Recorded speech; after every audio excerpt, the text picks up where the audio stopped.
Okay, Jack, the Spanish Grand Prix just happened. Did. And to be fair, it wasn't a bad race, all things considered. It wasn't awful. It wasn't awful compared to other years. It still wasn't amazing. No, it wasn't amazing, but, it was sort of a where you expect the Spanish Grand Prix to sort of be. Yeah. Yeah, I mean, the Um, fresh tyres, the strategy, that was the main part of the race. Everything else, it was just line of stern. yeah. And Matt, I mentioned as well, I absolutely smashed my predictions for this weekend. I smashed them. Got my podium right. Got the Ferrari. I wasn't too far off. No, you had a sprinkle of Joe in there. You had a sprinkle of Joe in there. And Fernando. And Fernando. But either way, let's get into our driver ratings. Sorry, which is oh my god, I cannot get my words out. We rate the drivers 1 to 5. Yeah. Based on their performance of the weekend, so qualifying and race, and if practice did influence them as well. And then we explain why. Possibly might disagree, but yeah, let's get into it then. So let's just start with Logan Sargent. 2. It's got to be a 1 for me. Logan, he's 4/10 off Alex in qualifying, and the only reason why it doesn't look as bad as it was is because Alex started 19th and that Williams was absolutely dog. But if they're fighting for 10th place or somewhere in the points, if Albon's qualifying 10th, 4/10 away is 17th place. So No. I get that. I'm fully on board with that. It's just the Williams was that dog. Maybe the car's affected him this weekend. I mean, it was never going to be anywhere. Albon was never getting anywhere close. He kept it clean. That's all he could do. No yellow flags for him. No coming off the tracks for him. Kept it all there. Kept it smooth. Didn't cost the team anything. No money. No crashes. the bare minimum. Yeah, it's the bare minimum, but the bare minimum seems to be a hard thing for Sargent to do sometimes. Yep, fair enough. 19th, Yuki Tsunoda. The RB shit. Yeah, it was not a good weekend for RB. RB was shit. Yeah. My God. They did not have a good weekend. No. Ricardo outdid him. Yep. Which, for me, it's a 2 for Yuki. Yeah, it's a 2. It's just simple as that. In a weekend where RB wasn't that great, he's been outraced by his teammates. So that's how it goes. 18th, Alexander Albon. It's a pretty straightforward 3 in it for Albon. Yeah. It's a 3. There's not much to say on that. I mean, the car was crap. Outdid Logan, started from the pit lane. Still beat Logan and Tsunoda. Yeah, I mean, he just did the thing, didn't he? He did the thing. Kevin Magnussen. It's difficult with Kevin, isn't it? Yeah. It's very difficult. I mean, he got the penalty for the full start, which it wasn't awful. No. I think the fact that Hulkenberg finished 11th and he's down there doesn't help him. Don't know how the penalty affects him that he's surfed in the pits. I'm going to give him a 2. I'm going to give him a 2 as well. He's been outdone by Nick Hulkenberg, but it's clear that Haas didn't have the pace this weekend that they might have had in other races. Yeah. So, maybe he's slightly unlucky, but also he shouldn't be getting beaten by his teammate that comprehensively, I don't think. But, he hasn't binned it, so... No, that's always a good thing. K-Mag things. Yeah. 16th, Valtteri Bottas. Now, he had an okay quali, beat Joe in quali, but that race, compared to Joe, not great. It's the curious case of Bottas. It's not great for Bottas, is it? No, I mean, it looked like Sauber could potentially challenge for points this weekend. If there was a few misdemeanors in the top 10, Sauber might have been there. Been a potential, yes. We're all counting on Bottas to be the driver that allows or enables Sauber to do that. But he just wasn't there. That was Joe this weekend, so it was. It's a 2. Gives Bottas a 2. And 15th, Daniel Ricciardo. I got to say, I'm impressed by the fact that, given how bad that RB was in qualifying, that he somehow managed to finish ahead of a Haas and a Sauber. Yeah. But he's beat his teammate. There's nothing more he could do. It's a 3. Yeah, pretty much. Nice to see Daniel. He seems to be coming back into a bit of form. So Yep. long may it continue. A good few weekends, and like we saw last year when he did the test around Silverstone, he put in a lap that would have put him level with on Max. the grid next to Max Verstappen. So hopefully we're starting to see that form come through now, and hopefully he can kick on and show why Christian Horner wanted him back in the seat in F1. So yeah, we'll see. 14th, Lance Stroll. Now, I mean, I know Alonso finished 12th, but should we just group them both together? I think Aston Martin. They're shit. They need to sort themselves out. It's a 2 for them both. It's a 2 from it. I agree. For me, Aston Martin this weekend I don't know what's going wrong. I mean, is it are they just not understanding the car? Are the upgrades that they've brought not really upgrades, but kind of set them back a bit? What's going on? Is even Alonso, you usually expect in a dog car to be delivering. I mean, we know from his time at Ferrari that Ferrari in the 2010 to 2012 era wasn't great, but he still managed to challenge for the title despite McLaren, Lotus, and Red Bull all being faster at one point. So, but he's washed. No, he's not. Give him a rest. He'll come back. 13th is Guan Yu Zhou. Shut up. He'll come back. 13th is Guan Yu Zhou. A good race. Yes. Very good race. Yeah. I'm loving it, especially after that Canadian race. Oh, he had a stinker. He had a stinker. He did, but Zhou's got himself back there, back on the pace, back where he should be. Yep. In that team. Yep. And it's a 3. Yeah, it's a 3 from Zhou. Like we mentioned about Bottas, if there was any chance of points for Sauber, Zhou is the most available. He still hasn't beaten Hulkenberg and Alonso, but he's beaten Bottas and beaten Stroll. He's beaten Stroll. So there we go. 11th is Nico Hulkenberg. Oh, Hulkenberg. He got the penalty for speeding in the pit lane. Yep. He just drove round, to be honest. Expert analysis. He drove. He drove around. He wasn't close to anyone ahead. No, he didn't really get challenged by people behind. It was only during the pit stops that he dropped down. He just did Hulkenberg things that we've seen all season. He drove.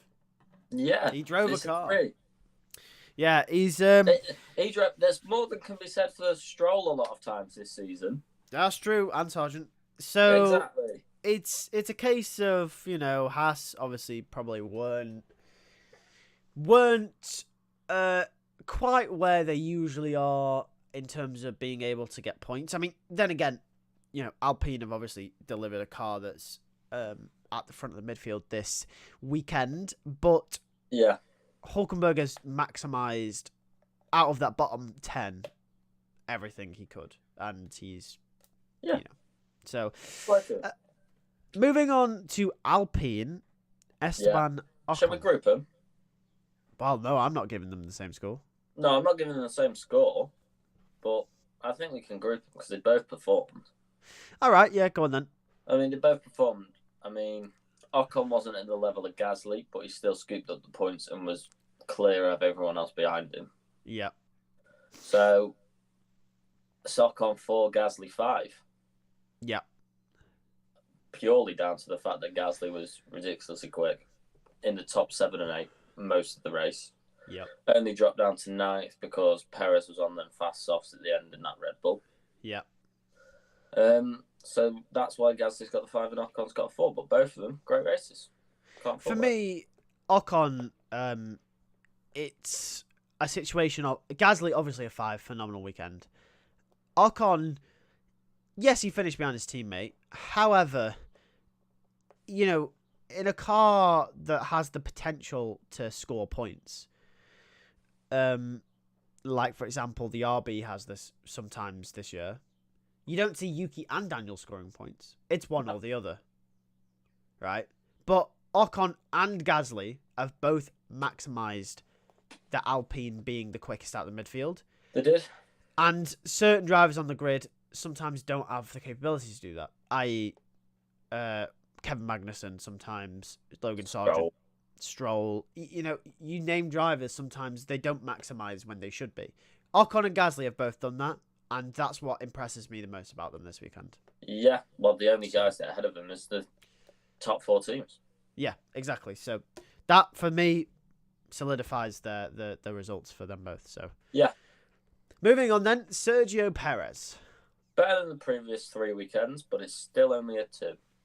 Yeah, it's not great, is it?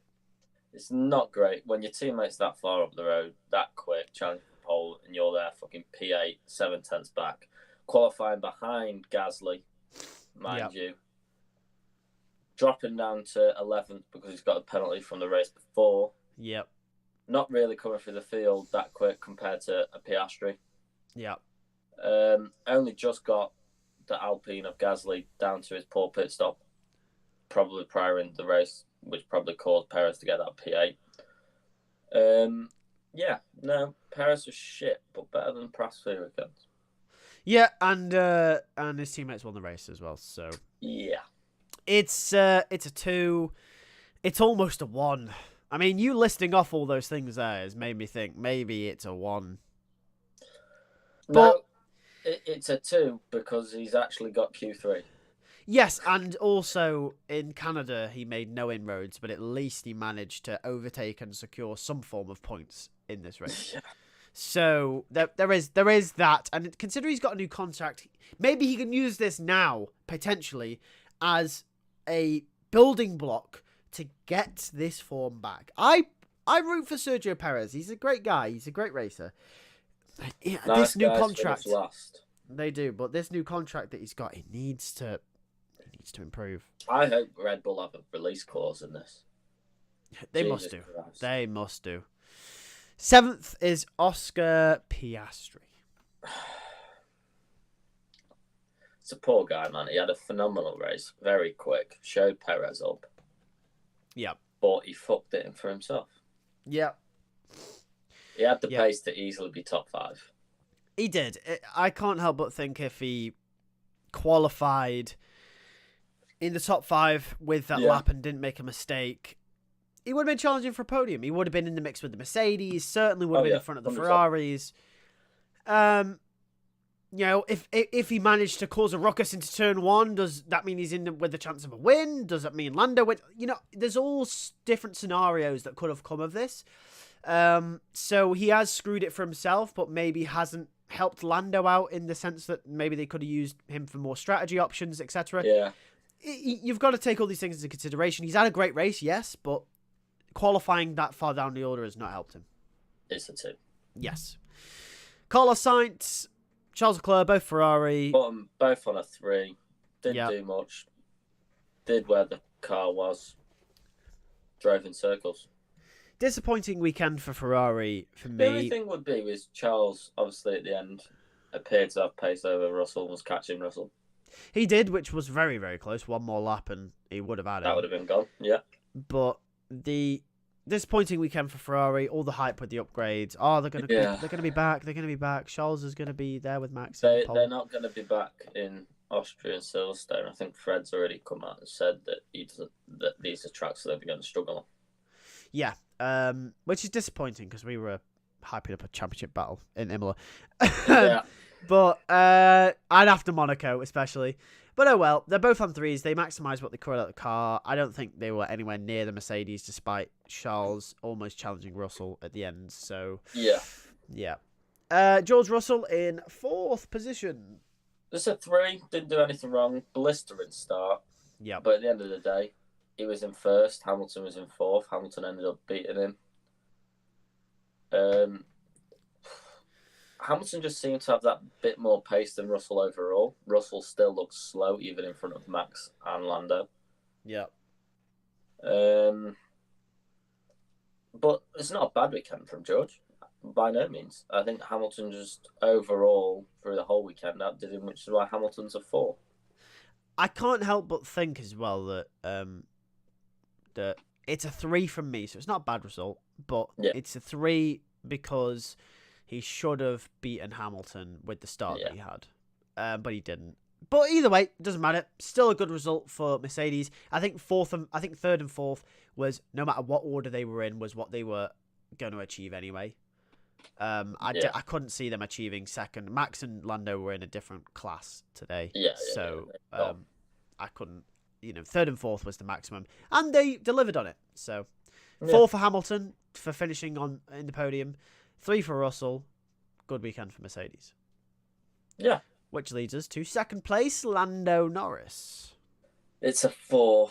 He fucked the start and he couldn't get past Russell. Yeah, and I can't help but think if he didn't fuck the start and he got past Russell, he would have won. Yes, and that's the fine margins of Formula One, unfortunately. Yeah. But shoulda, woulda, coulda. He got a 4. He got on pole, and he's finished second, and he got the fastest lap. So it's not a bad weekend at all. But he will be kicking himself that he didn't win that race. Yeah. And I think that leads us very nicely onto Max Verstappen, which I think we can all agree complete vice versa to Lando. He's got a 5 because he had a good start, and he got past Russell. Yep. Yeah. Yeah. And I mean, it's a stellar lap from Lando to beat Verstappen. Yeah. But once again, Verstappen showing in the race why he is the best on the grid at the moment. So, unfortunately for Lando, he's going up against that. I can't help but think maybe if McLaren make more inroads on Red Bull, we're going to get a juicy title fight potentially next year. Yeah. But we'll just have to wait and see for that, won't we? Yeah, we're going to have to wait a whole year. But it's looking promising. It's looking promising. It is looking promising. It's looking promising with Mercedes and Ferrari. They're not far behind. Yeah, and I really hope Ferrari get their shit together because Hamilton's going. So we need Ferrari, get your shit together, man. But either way, thank you very much for watching. Leave us comments down below. What do you think about the race, about the weekend? And we'll see you next weekend for the Austrian Grand Prix.